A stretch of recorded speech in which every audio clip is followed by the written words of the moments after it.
এখানে 6 নম্বর প্রশ্নটি বলেছে যে দুইটি সংখ্যার গসাগু 14 এবং দুইটি সংখ্যার লসাগু 168।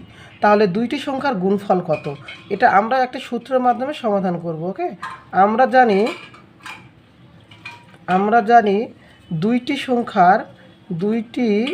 সংখ্যার গুণফল, এই দুইটি সংখ্যার গুণফলের আমরা একটা সূত্র জানি। ওকে, তাহলে দুইটি সংখ্যার লসাগু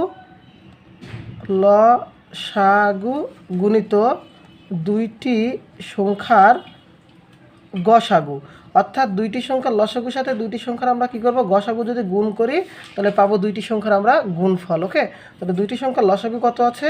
লসাগু আছে 168 গুণিত দুইটি সংখ্যার গসাগু কত আছে? 14।